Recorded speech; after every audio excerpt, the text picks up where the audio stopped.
Recadinho, cuidado com o vazio da vida cheia demais. Então ontem a gente falou algumas coisas, né, a respeito de não ter satisfação com algumas coisas. Inclusive eu falei sobre esse ponto, né, de que às vezes a gente tem tanta demanda que a gente não consegue vibrar, né, com as pequenas coisas que a gente conquista. Acho que essa reflexão ela é muito importante, sabe? Cuidado, porque às vezes a gente tem tanta coisa para fazer e a gente ainda se sente vazio.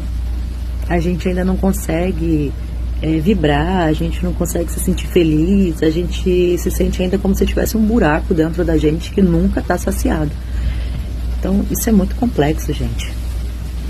O mundo hoje, ele tá assim, corrido, sabe? Corrido, o tempo passa muito depressa, as horas passam voando, parece que não dá tempo de fazer nada. Então assim, cuidado, cuida de você, cuida do que você gosta de fazer.